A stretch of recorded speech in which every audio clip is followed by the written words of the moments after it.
Welcome back, everyone, to Battle for the Rift by GiantSlayer. We are into day 2, our final day of action, as our top 4 EU teams go head-to-head to see who can be crowned the champions of Europe and take home a lion's share of the $5,000 prize pool. I'm Jason Kaplan, joined yet again here by the handsome Maxman and the ever-amazing Excoundrel. Max, to start things off, how you doing today, man? We have so many great teams, so many great semifinals kicking off. I'm doing absolutely fantastic, Jason. I mean, I'm clean shaven. Well, not really shaven, just got a little bit shorter. And I'm fully ready for the action today. Hey, do you ship it? Do you ship it or not? There's a little good. I don't know. Maybe I should just get a little bit longer here. I think it's too short. Well, one thing that does look good is Excoundrel's face, which I'm going to ask him, how are you doing today? True. I ship it, Max. Don't you worry. Yeah. You look very good, my man.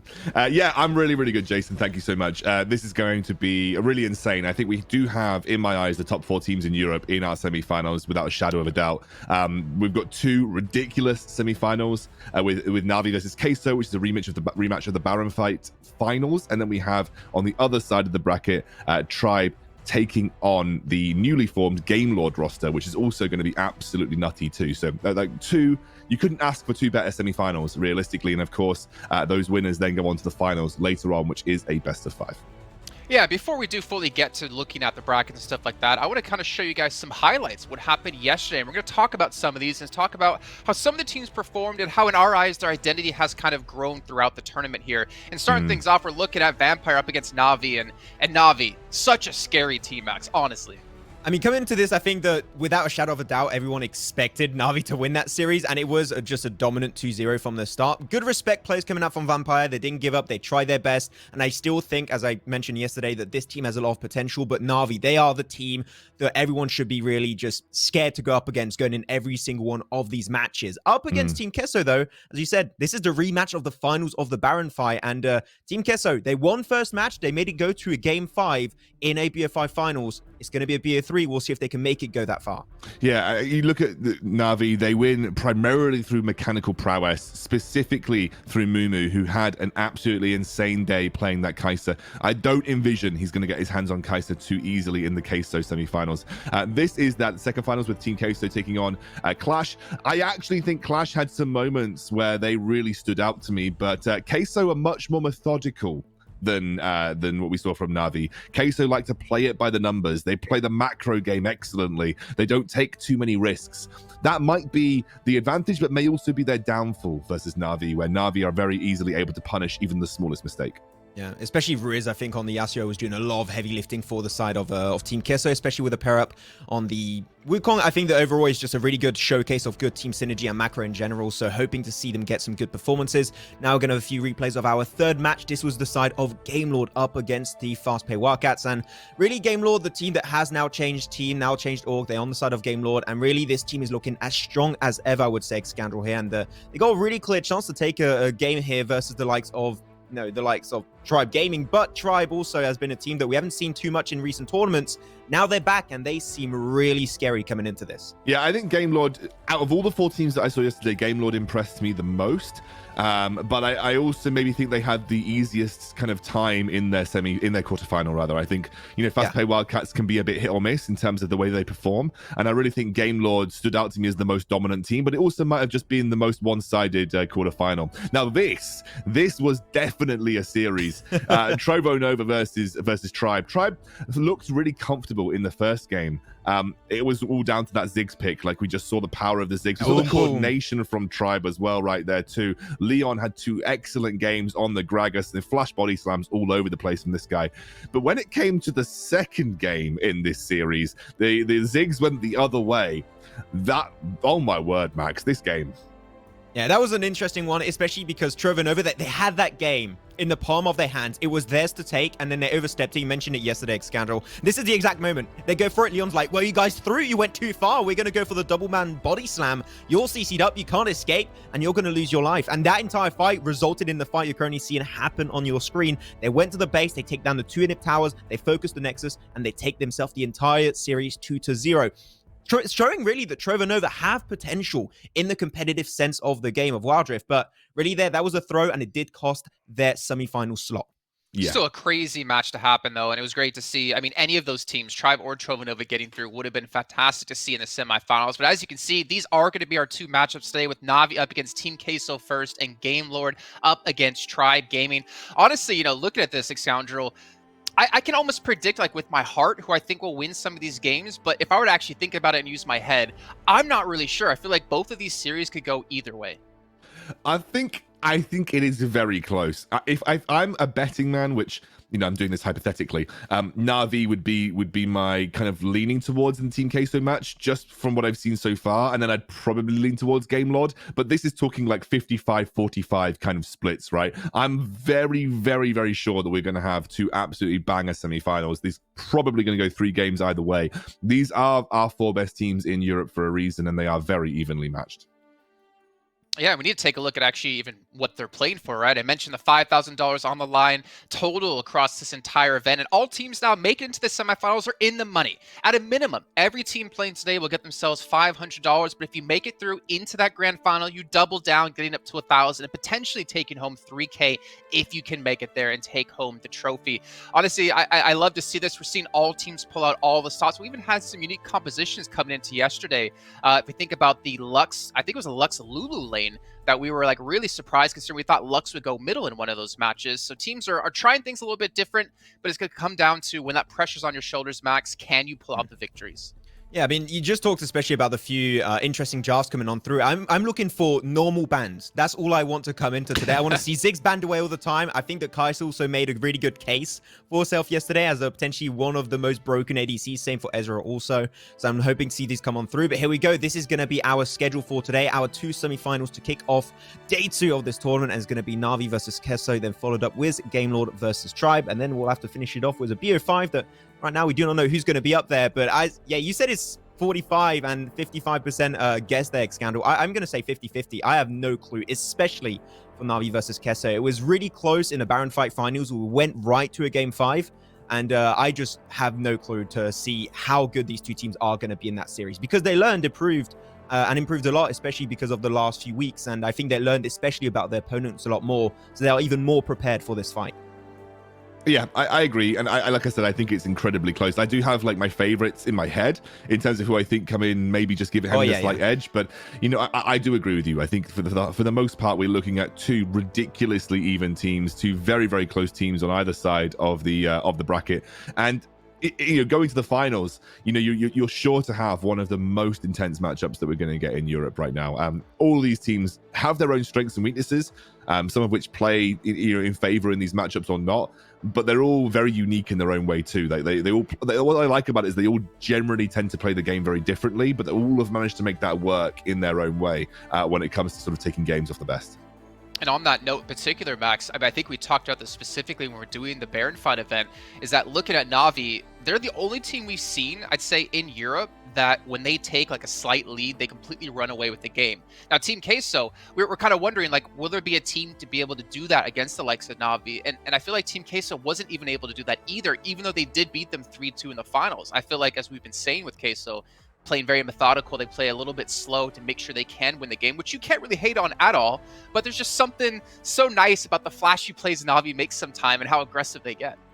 I mean, it's just a great playstyle in general. Every single time they get a lead, it doesn't matter if it's a lead because of objectives, because of the jungle camps they get. It could be a Herald, it could be a Drake, or it could be kills too, and a good fight that goes their way. They convert that into an even bigger lead. And that is typically how you play, any kind of MOBA in general, especially in wildrift. And compared to the other side, you're looking at Queso, and we touched upon this yesterday on their match versus Clash.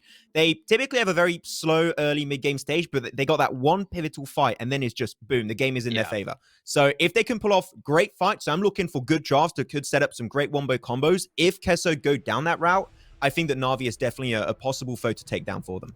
So, Excoundrel, I'm going to throw this to you here. I want to take a look at the rosters between the two teams, and I want you to kind of single out a couple of individual players from each team that you expect, if they want to win, this player has to play well. So who in your eyes from both teams are those players? I think for Queso, from what I saw yesterday, Andre, he's the driving force for this team. High kill participation across the board.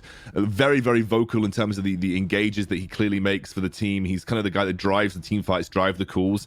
I think Andre is the guy I'm looking for to really pop off. But I think we call them the Mobile Legends duo because Acolyte and Andre, I believe, both came from Mobile Legends. So those two really have had the big impact on Queso coming into the team. And I think they're the ones that you need to keep your eyes on. The top side of the map is especially strong for Team Queso. But on the flip side, I actually think it's Mumu for Na'Vi. I think Mumu has to have a big performance. He's probably not going to get Kai'Sa because both Ibu and Mumu are big Kai'Sa players. But Mumu, for me, needs to have these big mechanical team fights. And, I think there were several points in his series yesterday where he was that pivotal player that really kind of either out-duked, outplayed, and just simply styled on his opponents in the team fights. So for Mumu, I think for those guys, Mumu is definitely going to be the player to watch.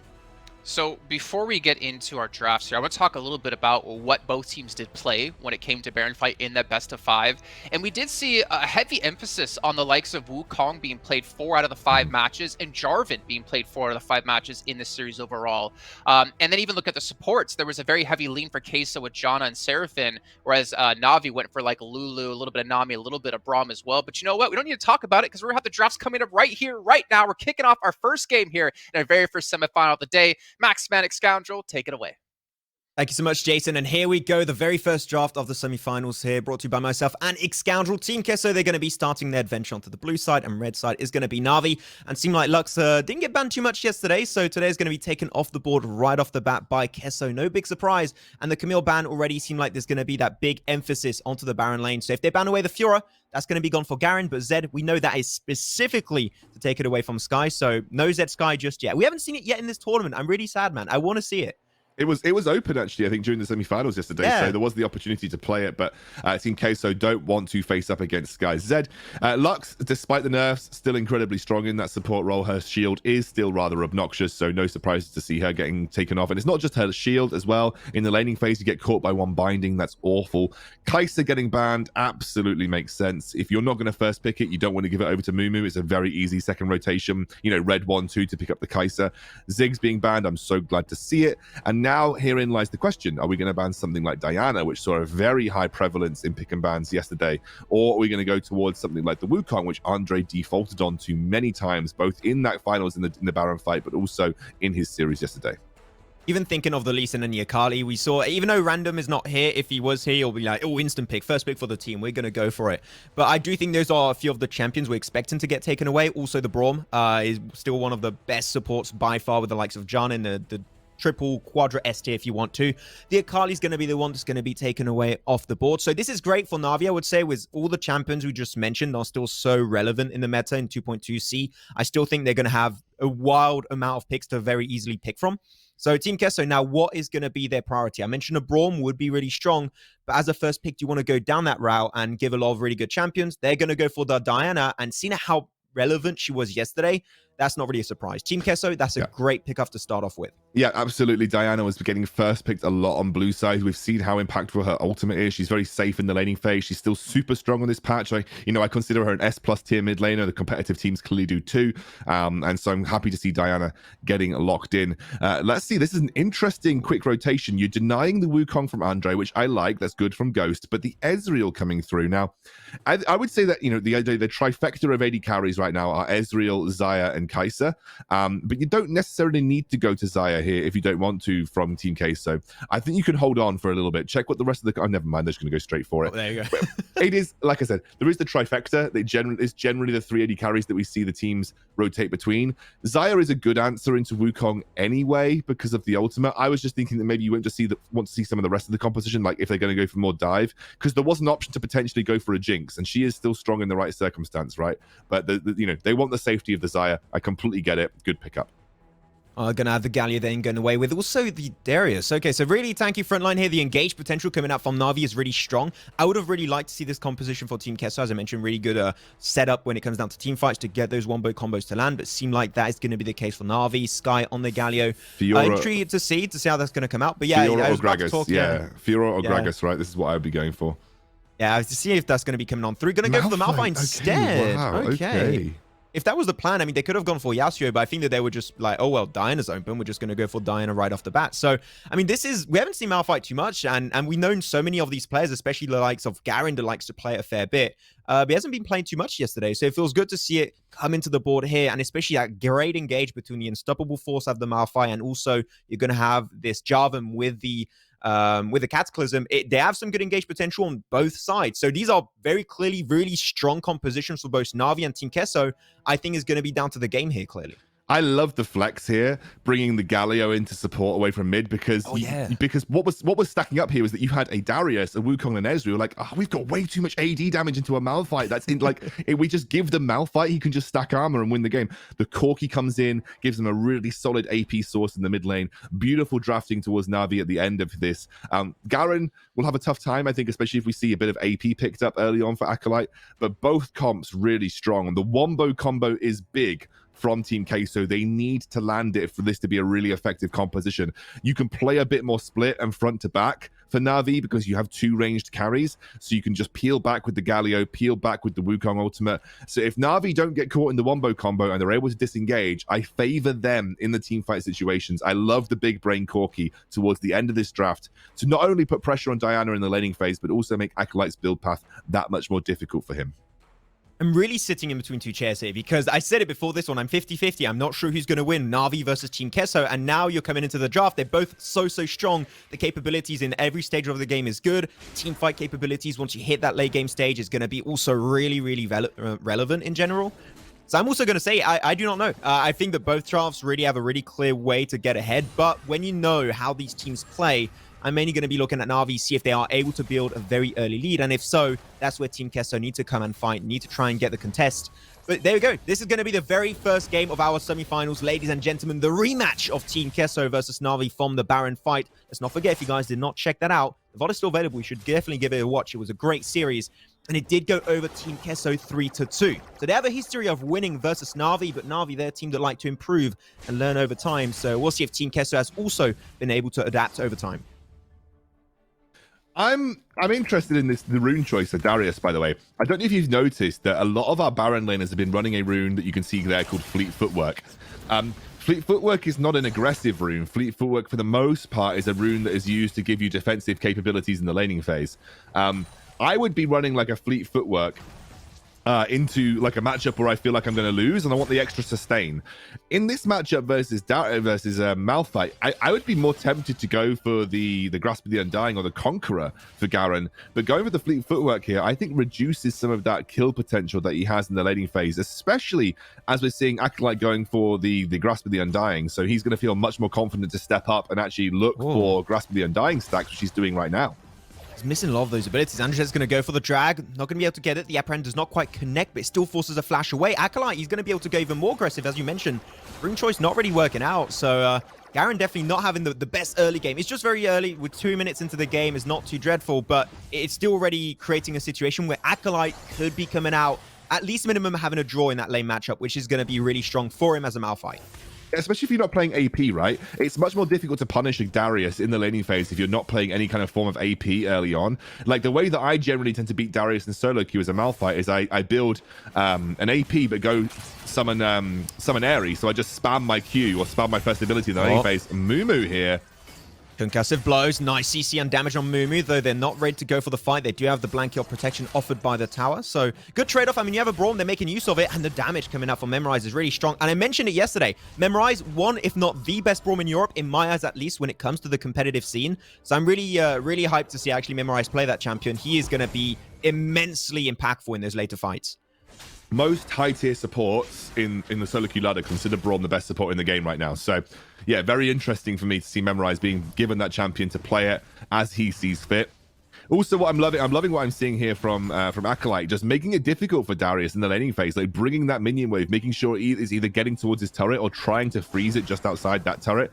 you know, bringing Darius up, because Darius hasn't got a flash now, so it's very easy for Andre to head back towards that top lane and look for a repeat gank, especially post level 5 where that ultimate is available. And so you have to be a little careful if you Garen here. But of course, we have that dragon spawning in 30 seconds. It is the Infernal Drake. I fully expect a rotation from Malphite to make sure that ultimate is used in that particular engage, because the wombo combo at this first dragon fight is going to be incredibly important. Yeah. Also got the Bramble Vest already purchased by Acolyte. I really like that kind of itemizations early on, capitalized by Acolyte versus Garen on the Darius. So I think that's really good. You're going to try and negate a little bit of that self-sustaining healing potential. So that's working out just fine, but here you go. Now we got the resets. You said it's Infernal. The Scuttle's going to be fought over by the side of Natus Vincere.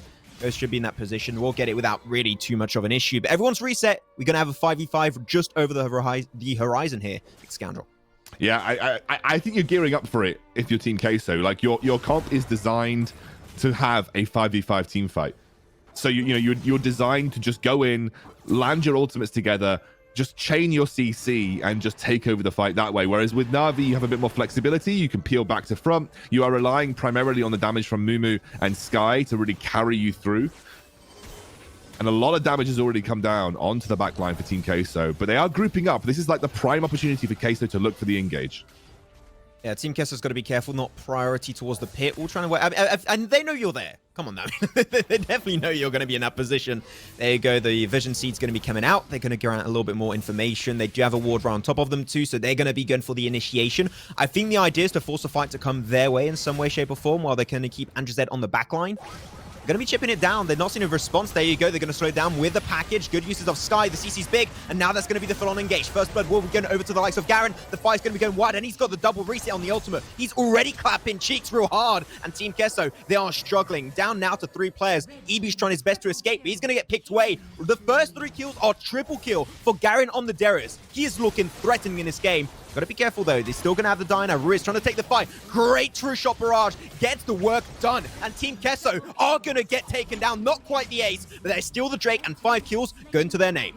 That was an absolutely brilliant Corki package. It was one of the best Corki packages it was one of the best Corki packages I've seen in pro play. Not because of the damage that it landed, not because of the way it split, sort of knocked away people from the team fights. It was because it split the Malphite away, and it made Team Queso think twice about the engage. If you're Team Queso, you cannot think twice. You don't have the bandwidth to think twice in this game. You have to press your Malphite ultimate, combo it with Jarvan, and combo it with Diana almost without thinking. And that's what that Corki package stopped them from doing. Sky split the fight, and then they were able to focus down Acolyte. Acolyte didn't even use his ultimate, and if a Malphite doesn't use his ultimate, he is giga garbage, trust me. There you go, taking a fight. They get the root secured away by the likes of Ghost, and now the fight is going to be roaring forward. Those seem like Team Queso don't want to try and go any further in that fight. They know they lost it. It's not worth taking another big fat L, so they're going to let that one go. And with the next Drake that's going to be spawning in the next few minutes, if they use it properly, we know Na'Vi, they got a gold lead already up of just about 4K. This is looking good for them. My goodness, this is a very, very good start for Na'Vi. We expected them, I expected them to have the edge, but maybe not so much as this. You also don't want to give Darius this kind of insane lead either. I mean, once Darius builds up 5 stacks in a team fight and gets a dunk, like, things start to become real painful for the team. That's why you have to be very careful about the way that you approach Darius in these team fights and make sure you're either dropping the stacks or trying to chain CCing him at the start. But Garen, I wasn't expecting him to be the strong side of the map. I also think it's very odd they put Acolyte on something that's less carry orientated. I always associated Acolyte with a carry top lane or a carry Baron laner. That's why I was really expecting the Fiora to come out, because it has a good matchup into the Darius. But I guess the Malphite made much more sense for the way their team comp wanted to be played. Especially if they weren't looking to split push in any way, shape, or form. But oh my god, that was just really, really beautiful from Na'Vi, especially from Sky, the way they negotiated that very early team fight. And then it was so easy for them to play it back to front.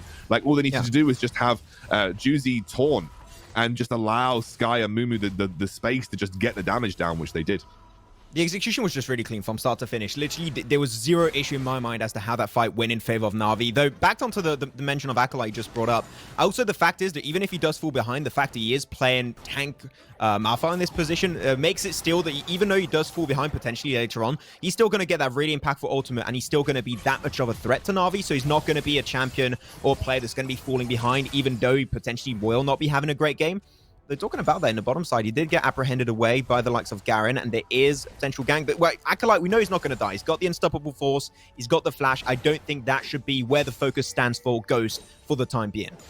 No, despite that team fight, we are still only at a 3k gold disadvantage for Team Queso, which in Wild Rift isn't a huge amount at 10 minutes into the game, or nearly at 10 minutes into the game. And you can see Team Queso are still confident to look for these engages, and you can see Ghost having to come in to defensively keep this tower up and living in the top side of the map. And as you said, you correctly mentioned, Tank Malphite gonna be useful regardless of what stage of the game we're at. And despite 3 kills going the way of Garen, he is only 900 gold in the lead. That isn't a sizable lead in the Baron lane. And I think I've been impressed with the way that Team Queso have managed to stem the bleeding thus far in this game. But obviously the Infernal Drake does sit on the side of Na'Vi. That is an important Drake to have. And the second one will be spawning relatively soon. Nice tower, going to be able to reduce that goal lead just a tad in favor of Team Queso. The few snipes coming out and making the distance. Not going to be poking down the tower just yet. They're going to be waiting for the next wave. And I think that Ibu knows, especially as Andrew said, that this is not a tower worth protecting, because you have the Galio, you have Juicy, he's roaming forward, they're looking for the tower. It's not worth protecting, and that's going to make it even in the top side for now. But still, the goal lead standing pretty strong forward. The Drake is now up, Baron spawning in the next 20 seconds or so. So we got a fight that should be happening fairly soon for these two teams. But we did see Ruiz there. He had a few little times where he poked the opponents, especially Sky. His damage starting to ramp up pretty sweet. Yeah, I think the unfortunate thing here for Team Queso is that Mumu is stuck on the top side of the map to take that top lane tier 1. And Team Queso did have a limited window to attempt to force the Mountain Drake whilst the Ezreal was backing. Unfortunately, Corki package and the way that their lanes were sitting made that much more difficult for them to do as easily as they would have liked. They didn't really have any river vision control. They had a poor lane position in the bot side of the map. And so they had to play it much slower, which is gifted over a free tower to Team Queso. And now Team Queso, rather to Na'Vi, and now Na'Vi have the fight. There he goes, going to go potentially for the Cataclysm into the backside. Nice package once again, going to be trying to limit what Team Queso can actually do, and now they're going to be split away. Trying to reposition, great usage of his overall repositioning capabilities. Team Queso now going to be down to 3 as Memorized, and Andrew said already bite the dust. Mumu going to go for the flash. He's doing so much damage. Acolyte just can't survive it. Though Mumu may go a little bit too deep, almost gets Ibu, almost gets the 1v3. But at the end, it's still going to be the tower falling, going over to Na'Vi, as they did not get the Drake, unfortunately, this time. But Ruiz, he wants more. He gets one, maybe going for the double. The bar is still up, but his damage is stacking real good now. Excoundrel, damn, he's scary. Yeah, a little overstep from Na'Vi. They still played the team fight incredibly well, but 2 members just overstepping their boundaries at the end of that fight. Mumu and Garen, unfortunately, getting picked off at the end, but the fight was still played well. I'm still not convinced with the way that Team Queso are executing here. All of their big ultimates are being used out of synergy. They aren't finding that right angle to get multiple people locked up. Like the Diana ultimate only hit 2. The Jarvan ultimate wasn't used to kind of box people in. I believe Malphite only actually caught Mumu at the back of the fight. So everything was a little out of sorts. You know, if a Malphite goes in as a tank, he's not going to one-shot someone. He needs that backup of the Diana. If Jarvan goes in, you know, with this build, he's gone more tanky orientated as well. He needs the backup of the Diana. Like, you look at the way this team fight, the mechanics of this team fight is going to play out. You're probably not expecting Ibu to get to the back line. He's going to be more peeling backwards, although he now has to be a little careful. And the tower solo, they're going to go for the engage, try and take it down. There you go, first mid tower going the way of Na'Vi, but the fight's going to be ensuing. Nice knockup once again from Ghost on this Wukong. He will lose his life in the process, but it doesn't matter. He's done a lot of work still. Garen, though, trying to engage, maybe biting down more. They can actually chew. The knockup from the hero's entrance is going to be big, but Team Queso, unfortunately, the health bar's just not going to be high enough. They're getting picked up like it's absolutely nothing. Na'Vi almost able to get himself and Zed. They will pick up the 4-man kill, and Na'Vi will secure 2 towers in a matter of seconds. I mean, Ezreal is so good into this type of composition, as is Corki. And you're seeing the inherent problem that Team Queso have in these team fights. If you can't get the job done immediately, if you cannot blow up the important members of Sky and Mumu instantaneously, all Na'Vi need to do is play front to back. They just need to allow Garen, Juicy, and Ghost to run distraction, and Sky and Mumu will clean the fight up without being touched. And that is exactly what we saw there. Malphite wasn't at the start of the fight. Neither was I believe, Jarvan actually sort of getting into the fight as quickly as he could have done. So they didn't have that ability to simultaneously combo together to find that backline and put enough damage down and combo their ultimates. And that is the problem Team Queso are having. They're not synergizing their engage properly. And that is allowing Na'Vi to sort of separate things out, essentially take that initial engage or take the initial engages one by one and keep Skye and Mumu as safe as they can. And once all of those big ultimates have been expended, Skye and Mumu are absolutely safe. No one can touch them, and they just play the fight front to back. Yeah, I think it's especially Na'Vi just playing that really well. They saw Ibu that was under tower solo. The tower was down to his final play. I think it was around 680 HP. So, like, we're going to take down the tower, focus on Ibu, force him to go or for the flash or to go for the Feather Storm, which is exactly what happened. He had to pop that ultimate instantly, and then they can't really go for those combos because they're not in the best situation to do so. So I think it's overall a good execution from Na'Vi, and still a few mistakes, as you rightly mentioned, the Excoundrel from Team Queso in general. But I think the Na'Vi understand what is making them win. True Shot Barrage, not able to quite cancel the backport. He's going to be going for the dash forward. Whoa, that damage onto Memorize. He's supposed to be the tank, mate. Come on, you got to respect the lad a bit.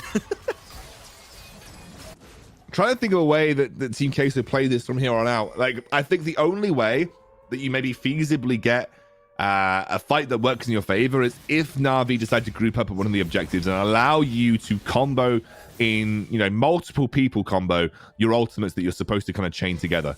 That's really the only way that I see the Team Queso getting an angle in this game thus far. Maybe at the Baron, maybe at this next Dragon. Team Queso just need to look for a multi-man combination and find that wombo combo that they need to sort of win the game. I'm seeing, though, a little bit of magic resist can actually built away for the side of Na'Vi, so magic resist penetration would be strong for the likes of Risk, but the fight's going to happen. Great taunt, especially from the likes of Juicy. The re-engage is going to be strong. At the end, it's still Skye is going to be just decimating the entirety of Team Queso, and there's no opposition. It just seems so easy. He gets the quadrant. Did it close off of the penta? I don't think so, but goddamn, Na'Vi are just smurfing it in this first game. It's disgusting. Their team fights are too clean, Max, man. They're just too clean. Beautiful. I mean, Juicy really showing why I really rate Galio's support here. Yeah. That was absolutely nutty. And I think the best way to kind of phrase why that went so badly for Team Queso is that Na'Vi were the ones that were choosing to be proactive, and that was forcing awkward decisions from Team Queso in these team fights. Team Queso needed to be combined and proactive in their engage, but they weren't. They never comboed, they never linked, they never actually found the backline, and Na'Vi made that difficult for them. And again, once your front line is that far ahead that you can just force the engage and play front to back without ever being worried about getting dived, it is just too easy for Na'Vi. You know, I'm going to go into my 10 IQ analysis here, but I also feel for Team Queso, because once you have the mana, or Mirror Mana online here and the Trinity Force for Corki and Ezreal, that poke they would do, they could hit you for so much damage before Team Queso was even able to engage. So when they got around to closing the gap, they would have their front line about like 50% HP or 75% HP, so they couldn't survive when they did go for the engage. But it all comes back to something we all saw happen in the very beginning for that first Dragon fight. That Skye package on Corki, separating the Malphite out, as you pointed out, Excoundrel. Yeah, so good. So good, man. That was so clean. And, but also, like, Malphite and Jarvan and Diana, that is a good recipe for dealing with engage. But you have to make the call. You have to go in. You can't dilly-dally around the fights. You need to just press your buttons and engage. And that's what happened in the first Dragon fight. They didn't just press their buttons. If they just pressed their buttons, we might have seen a different fight happen, but they were just looking for the perfect angle. They were waiting for that right time. You're not going to get that in a real life team fight in Wild Rift. You just need to go. And they would have been much better off just saying, right, Malphite's in ult range, just ult them. And then Jarvan follow up, then Diana follow up, use your ultimates, and then kind of force this team fight out of sync. But they never did. And then, like you said, Jason, the Na'Vi pack, I guess the package kind of put them in an awkward spot there, but they should never have got to a situation where they were getting split by the package in the first place. If Malphite was close enough to the team fight where he was going to get separated by a Corki package, he should have pressed his ultimate already. You know, like that's my personal opinion. But nonetheless, Na'Vi doing exactly what we know them to do best. Their team fighting is sublime, and it showed in this game. And Max, like, thinking back to Baron fight, I don't think we saw this one-sided of a game for Na'Vi up against Team Queso. Really well done. And also, I want to mention something, because I always harass this champion so many times, because during Baron fight, we didn't see it played well once. The Galio support, man, it actually did some serious work, but of course, it's Juicy. You expect him to be able to make it work. I mean, Galio mid, not a big fan. It does have its situations where it could work out just fine, but I think in the support position, I mean, he's got gap closing capabilities. He can join you on like a quarter of the map with that Hero's Descent, which is great when used properly, and in those scenarios, you got like triple knockups multiple times in the mid lane position, and especially that taunt, we talked about it. I think it was a triple taunt Excoundrel at the end there, and he just made the fight just go from hard mode to easy mode in the snap of a finger. It was instant, and then they just closed it off so quickly, so easily. This is Galio used properly, so if you do guides, you can use this as a point of reference as to how you should play Galio in support, because that is how you do it. Juicy played it perfectly.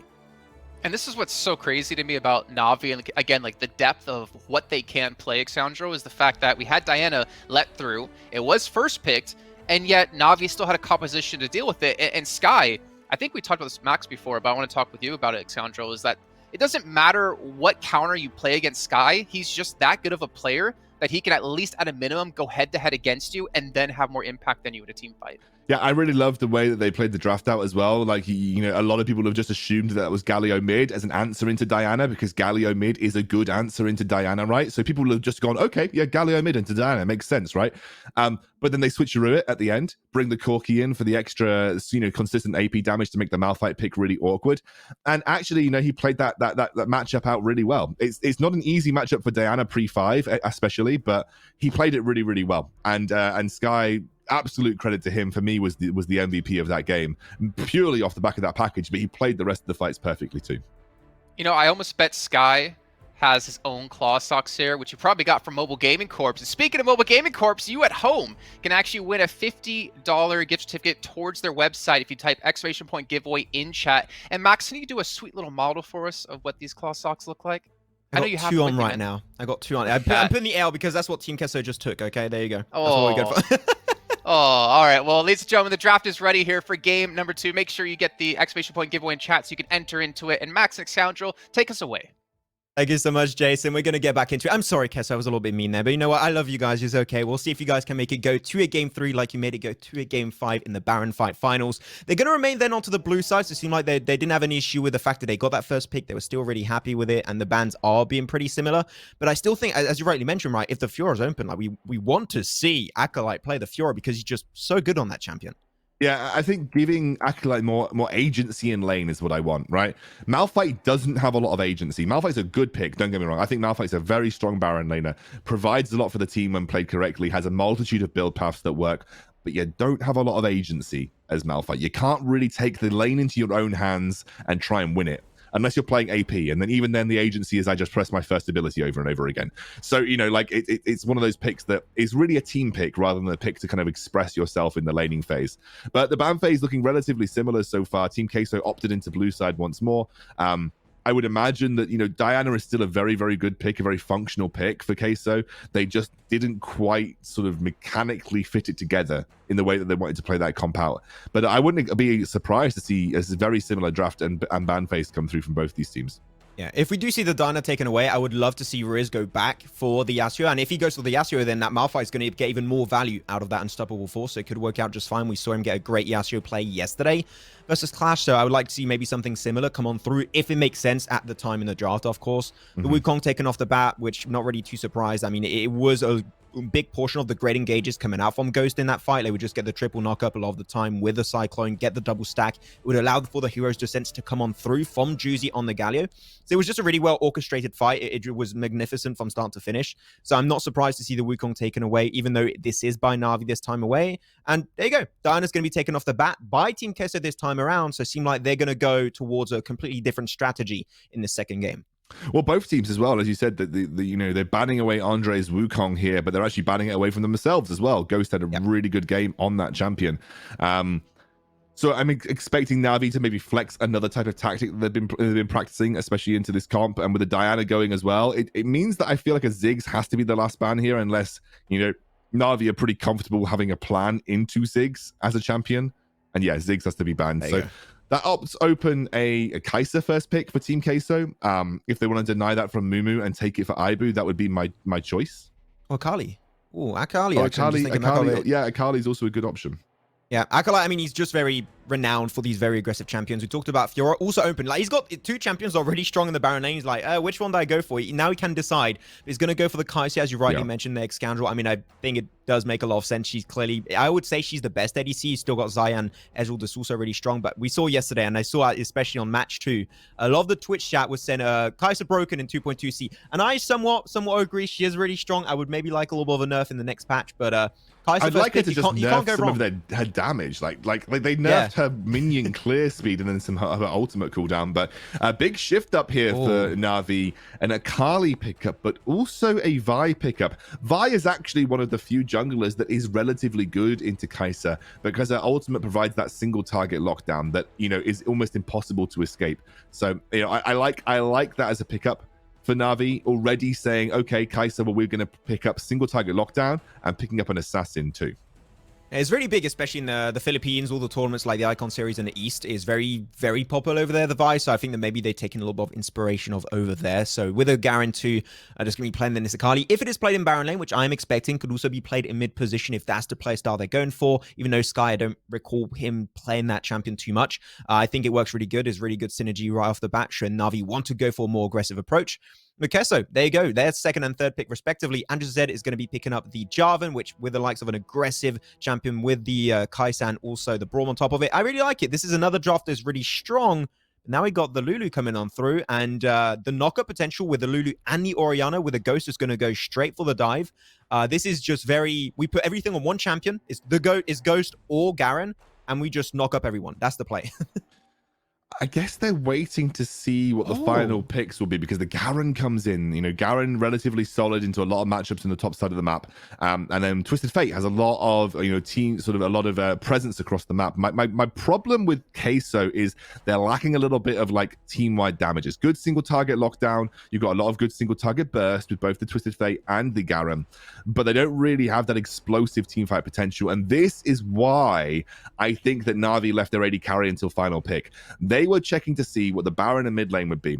Are they comfortable playing a Jinx into a Twisted Fate and Garen over, let's say, I don't know, think about something more explosive. I can't think of anything off the top of my head.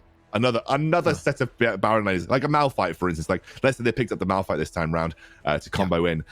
They were just trying to figure out whether Jinx was the correct pick for them because they could have very easily gone Xayah Lulu as well. And, Xayah has a lot more self-peel.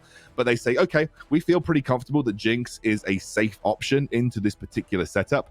And we're going to see a Jinx Lulu lane in competitive again, rearing its head as a very strong bot lane combination. Even despite the Lulu nerfs over several patches, she did just get a couple of buffs from the previous patch to improve her quality of life, and people have started to flex that Jinx Lulu once more. I feel like I'm back in January, I'm not going to lie. It feels like we're back at the very release of the European version of wildrift. Feeling good, I'm love to see it. But here you go, we're going to be into this game once again. If this is a win for Na'Vi, they take the 2-0, they win the series, and they find themselves at the very first slot in the grand finals of the Battle for the Rift. Of course, Team Queso, they showed it in the Baron fight. They got some fight in them. So we'll see how far they can potentially take it here. But wait, we did also see then, even on the graphic, it wasn't there. It is actually Ruiz playing the Twisted Fate in mid and EB being on the Kai'Sa into the bottom side of the map. So just to confirm, that's what we're going to be having in this one. And yeah, Lulu, Jinx, I'm hyped to see. It did get nerfed a little bit, especially Lulu. I don't remember exactly what patch it was, but it requires just a little bit more skill and timing as to when you're going to pop that shields and pop those empowered attacks. To make sure that you actually are able to get full usage of the champion. But, we're in a tournament with some of the best teams in EU. I don't think it's going to hinder their chances too much. No, but I also think that, end of the day, both of these teams have proven that they can go toe-to-toe as well, Max, man. Both of these teams have proven that they can go toe-to-toe. Maybe not on the day right now if Na'Vi are able to go 2-0 in this particular scenario. But from what we've seen from both these teams over the last couple of months, we know that they are as even can be on their days, on their best performances. And even if Na'Vi are able to kind of stomp this one again, it was a relatively easy win for them in the previous game. I'm not taking away anything from Team Queso. Their past accolades should not be discarded just for not being able to perform on the day. Oh, exactly, I fully agree. They're top side. Oh, at least one thing, if you're in the Twilight Shroud, Garen, you can't escape away from the damage from Acolyte when that AoE cleaves. So that's still going to be able to hit pretty damn hard. Andrew Zed's going to be clearing away Scuttle, though he's going to be spotted away by that ward. He knows it now. He's going to clear the way with that sweeper, so shouldn't be seeing a gank on Garen very soon, at least for now. But going to see a rotation coming out from Sky. He's going to be clearing just a little bit further away. So Sky also on the Orianna. As of recent times, he has been known for also playing a really sick Orianna. So even though I still want to see the Zed, Orianna is going to be really strong, especially with a vibe play by Ghost. That is going to be a ball delivery service to hit that shockwave. The setup is just so strong. I think that Sky synergizes really well with both Ghost and Garen in this matchup. As Andrew Zed, though, is going to have to use the flag and drag, move away from the range of Ghost. So nothing will be happening just yet in the early stage. Really interesting that we actually saw Ghost recall to come towards this top side of the map to protect Garen, because, you know, the very standard path for most junglers is to go red, take one camp, blue, take River Scuttler, then try and take the enemy Krugs away, because, you know, generally the enemy is going to be on the other side of the map, so you want to try and get some stealing or get some counter jungling done where you can. But clearly Ghost was aware that Garen had a big wave stacking up towards him on the top side of the map.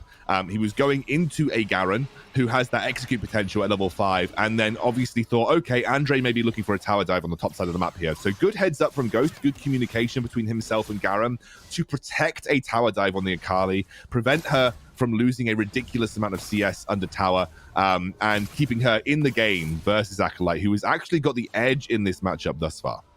We're going to see actually a reset from both teams, Dragon Lane and also both teams in mid lane. So they're going to get some itemizations, maybe have a little bit of way to facilitate a potential gank to come on through. Though Acolyte is going to be forcing the wave under tower, try and potentially deny some XP and CS away, even though we're going to see Garen really speedy boy as he comes back from the base, and he's going to get there just in a nick of time. So yeah, this is a good one. I think this is definitely a lot more respectful too, coming out from both teams. It is very chill, but we did see, especially first game, it was a triple kill coming out from Garen on the Darius here, and he's got himself a just as deadly, if not more deadly champion that's going to be known as Akali.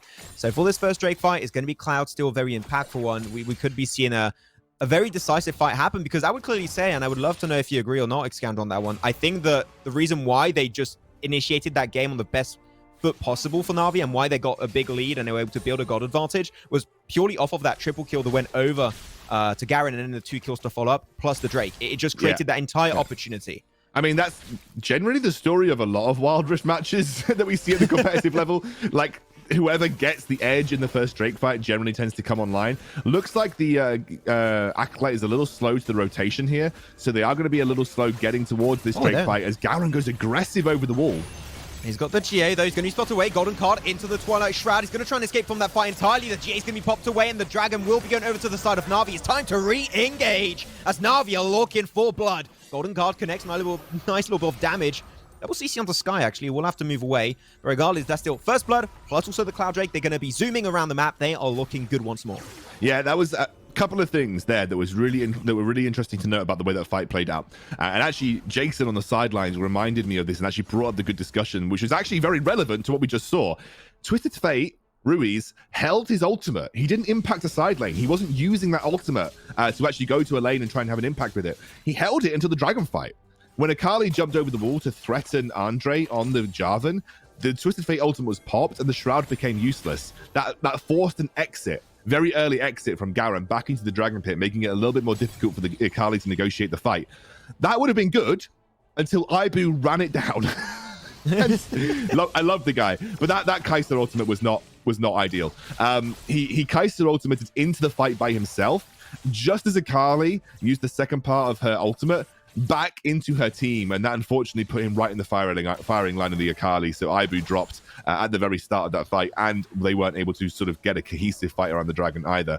But yeah, this Twisted Fate, I wonder if Ruiz picked this specifically to try and isolate the Akali rather than to have the map influence that we generally tend to see from the Twisted Fates. Yeah, I mean, the Akali did get picked really early on, so it's definitely a strategy that came on through in the head of Team Queso. That's good, but if you pick a champion just for vision purposes, I think he's going to struggle a bit. Yeah, I want him to try and be proactive in a way. Exactly. I think if you pick Twisted Fate, you should be looking to impact the map, right?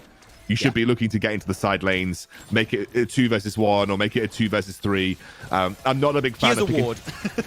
I'm not a big fan of picking Twisted Fate as a standard control ward, but we do have another fight breaking out here. Oh, Garen joins the party. Is about to get bloody. The health bar not looking too good. Navi's got to be careful. They need to move away. Ghost will get picked away and sent straight back to the cemetery.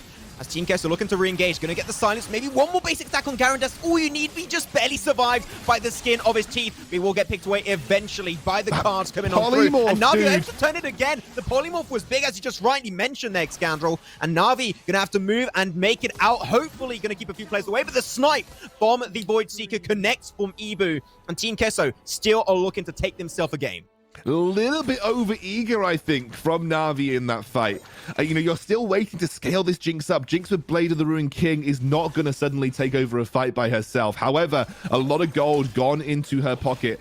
Though I would say a really big comeback for Ibu in that fight as he found 3 kills himself. He's 3-1 here, and that actually has allowed Team Queso to get back into the fight, pick up the Rift Herald for themselves, and really have taken the edge in this game.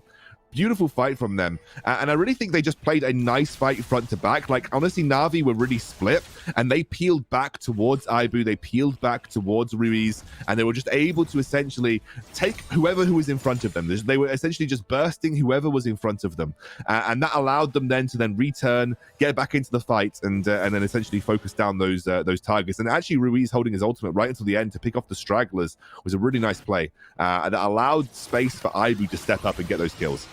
I don't know, Ruiz, the last fight, that golden card did a significant amount of damage on the likes of Garen. So that is something now they're going to be aware. It's not just a ward, you know what? It's a very aggressive ward, if that's what we're going to call him, doing quite a bit of damage.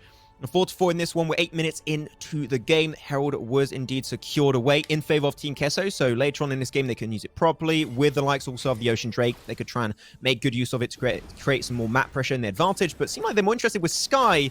He's going to get the golden card. It is ready to go with the Herald 2. Is going to be taking the aggro of the tower, and it's time to engage. No bottom side, they're going to get engaged by the rocket. Not too much happening, but top side, it will be the smite coming out from Acolyte. They get the tower. This is big from Team Queso, creating a big lead for themselves versus Na'Vi. The Drake is going to be secured potentially away by Na'Vi, and it is not going to be able to steal it away. So it is going to be some cross-mapping, but the Herald is still wildly successful in the top side. Yeah, they're even going for a second tower here with this Herald. Andre dropping the flag. Might be able to get it, if I'm honest with you. I think he will. I mean, they won't be able to take the Herald out in time.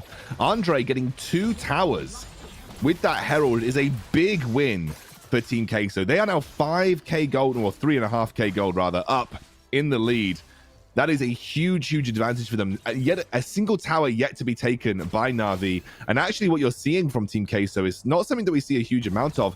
They are just looking to split as much as possible.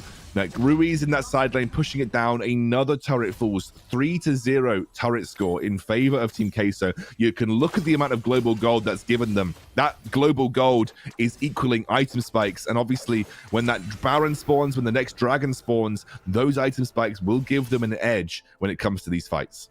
And it's just amazing, too, to see that the fact that one of the top gold players currently is so far. We got both Ruiz, this top gold, with the likes of Ebu.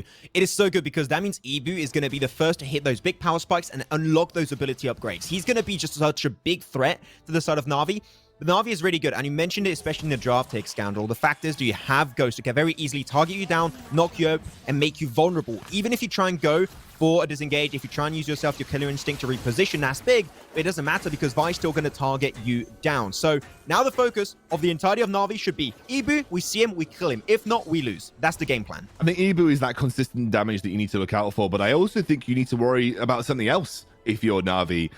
Ruiz has gone for the Lichbane build, which is obviously great for single target damage, but it also gives them the option to go for a 1-3-1, or potentially even just a straight up split push with the Twisted Fate. You have to be sure that Garen is strong enough to deal with the Twisted Fate on the Sakali. Otherwise, you're going to end up losing pressure in the side lanes. And actually, what I'm seeing from Team Queso is what I was really praising them for yesterday. They have got very good knowledge about managing minion waves and how to make that work in their favor in terms of forcing objectives and forcing fights on the map. Very impressive stuff from Team Queso thus far, just in the way that they are managing their side lanes. Warrior's got to be careful there. Nice shield and breakable used perfectly from Memorize to keep his mid laner alive and healthy. The Baron's going to be up. The Drake shall be spawning soon enough for the second. Is going to be the Mountain 2. I just realized, actually, I'm seeing the chat going a little bit bonkers on that one. We've got 2 Garens. You've got Garen the champion and Garen the player. So I know that's why I said, yeah. Why I said earlier it was awkward because Garen is facing a Garen. I didn't catch on that one. I'm a zoom on those, but yeah. That is going to be a little bit confusing, but we'll get there in time. It's going to be completely okay. But also, piece of information for you guys at home while not too much is happening around the map. Oh, actually, we might take that back. Bottom side, you're going to have a big engage. Garen versus Acolyte. Does he want to take that fight? Potentially going to go for the honey fruit to heal off a bit. But yeah, also, oh no, okay, do I have a time? Okay, there we go. We're going to go for it. Jason just also informed me, and I didn't realize that until now, that actually Na'Vi, until today, have never won a tournament. So this is very interesting, knowing how strong of a team they are. So this might be their first chance of actually taking a trophy home after winning an event. Yeah, they've always been they're always the bridesmaid, never the bride here. They've come second a lot, they've come third a lot. They have yet to take a first place win in the Wild Rift European scene. Despite how much we praise them, despite how good they've seemed in their kind of matches that we've kind of followed from them, they are yet to actually get a tournament win under their belts. So keeping an eye on Na'Vi. This could be their very first tournament win if they continue their run of form. But right now, it is a good second game from Team Queso. They're looking to push us all the way to game 3. But one thing that I would add as a caveat here, the way, we talk a lot about what we're expecting from this matchup. You have got a Jinx, and Jinx is doing Jinx things. Well, we have a Jinx, but I'm going to tell you, we don't have a Garen anymore because he's gone, though. Jinx also potentially going to be losing his life, and it's going to be turned into a good situation. Rhea is going to try and go for the red card. Nice little bit of damage. Does snipe it down. It will be a one-on-one trade at the end of the day into the Baron side of the map. But yeah, so Jinx, no more, though. Cataclysm engaged onto the likes of Garen. There's going to be the Akali player into the Twilight Shroud, able to go into a mist to try and keep himself up and alive. But they're going to have to move away. Na'Vi are taking a lot of damage. They just can't take the fight anymore. The damage output, especially from Ebu, is just too much for them to deal with. I mean, the problem that I think they have right now is they have no Jinx. And Jinx Lulu is the kind of core damage output in this composition. And that means they're going to be in an unfortunate situation. They can't pick up this Mountain Drake, which would be a nice way to secure the third Drake of the game for them, which they had complete control of before this one. Little close, Jinx always has the option to steal with her ultimate, but a good smite from Andre does secure the first trick of the game here for Team Queso.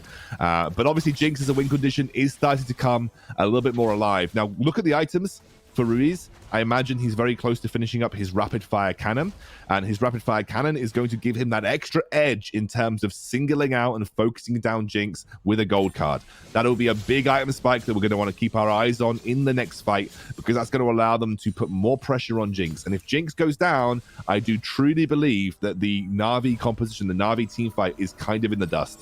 You need the Jinx. She is the main driver for your damage output, and if you don't have her functioning, then I think you're in an awkward spot for your team fight. Also because of the history of Na'Vi, you're looking at them right now, especially in the finals of the Baron fight. Every time where they did not have a significant lead in the first 10 minutes of a game, they would not win that game. They are not a team that is renowned for doing comebacks. So they need to try and get back into this on ASAP. Though Na'Vi going to try and move away into the Cataclysm. The CC from the gold card is big. He will get the wild growth to try and increase his health bar. Wait, he's going for the re-engage. The rocket is big. Ruiz is going to be going golden in the middle of all of that. And now it's going to be the double kill. This is time where Mumu gets in line. He gets the passive. He's getting excited here. It's a quadra, and right? he's getting everything. He gets the quadra potentially. Oh, no. It's going to be stolen away. No, you jinxed it. It's still quadra at the end. It's going to be Mumu getting it done. And they are turning this game around on a dime. Oh my word, you just threw everything, the kitchen sink at the Jinx, and she just pulled out her trap card, and her trap card was Flash. Oh no, that is absolute devastation for Team Queso. Oh my word.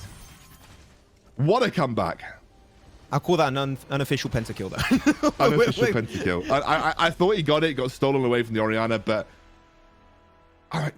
maybe they mistimed. I don't know. Maybe they thought they burnt Jinx's flash in that top lane engage with the Twisted Fate ultimate, but they threw everything at Jinx. No, clearly they had the same idea as me. You kill the Jinx, you kill the comp. That's basically how it works with the Jinx Lulu comp, right? But they went so deep with it. They went so deep that they separated off their front line away from the rest of their team. And Jinx just had flash. With the tier 1 in the mid lane still standing, she had a refuge to immediately get to. The Lulu was backing her up. And as soon as Jinx kills one person in a team fight, you're done. That's it. You're over. Jinx is excited. Her attack speed breaks the attack speed cap. There's nothing you can do about it. And that was just, I think, an error of timings on summoner spells potentially for Team Queso. Maybe they just didn't think she had flash because that was way too deep for a Jinx. That if you knew she had flash, that was just way too deep.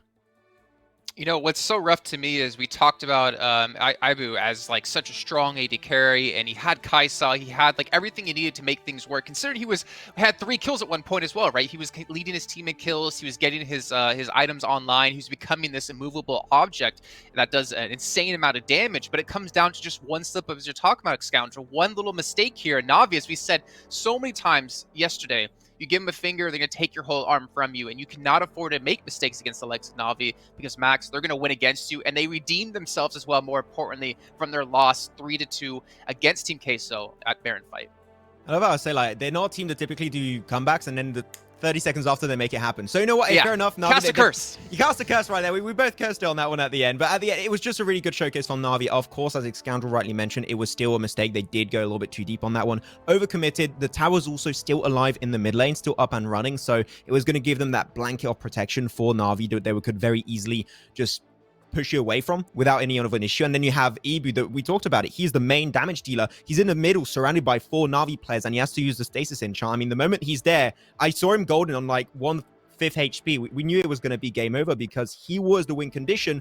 You lose Ibu, you lose the game, and that's exactly what happened at the end. Yeah. You know, Max, or go ahead. No, I was just going to say that we talked about it in draft. I didn't think the team fight comp was particularly there. Like, the Twisted Fate didn't really make sense for me. It made sense maybe for revealing the Akali, made sense for maybe trying to lock down the Jinx, but then you pair it with a Garen who's going full tank. Like, your damage output was a little lackluster and a very single target focused. And if Jinx has Lulu, Lulu is the prime support for protecting against single target burst. And you know, that was they were never really able to properly execute on their team fight. And Jinx Lulu is a win condition in itself. You could draft whatever you like around Jinx Lulu, but as long as you've got a little bit of peel, a little bit of disengage, Jinx Lulu is a win condition in itself. And I didn't really see a clear win condition other than maybe split push with the Twisted Fate, or just hope that you burst Jinx out early on into the fight. And that was the problem that I think I had with Queso's comp. But massive congrats to Na'Vi, 2-0, a very, very dominant performance. Well, I mean, that dual threat, because yeah, you talk about if you can lock down Jinx, you can kill her, you can easily take a fight, but you have to worry about the Akali, you have to worry about the Orianna, you have to worry about the Vi as well, who is obviously coming straight into your back lines, or into your face, I guess we should say. But Max, last thing I want to talk about here as we close off this series, as you pointed out during the match, is that Na'Vi have yet to win a tournament in their careers here in Wild Rift. Every other team in the semifinals right now has won something. You had Team Queso, they took Baron Fight. Game Lord, when they're under the Singularity banner, they won Mobile Mayhem and the Rift Showdown. And Tribe won Rift Zone. Na'Vi must have so much hunger behind them to finally get that victory in a tournament. We've seen how good they can be. Do you think it's going to be the one here, Max? I think it's going to be the one, especially because we keep using as a reference the Baron fight, but it was also a round robin tournament. So it means that they played versus every single other team. They got experience versus all of these other squads. Now, Game Lord, the old Singularity, still a pretty similar composition. They won against them like very, very easily in the matchups when they did encounter each other. Even at the time, I don't think Singularity were ready for that kind of matchup.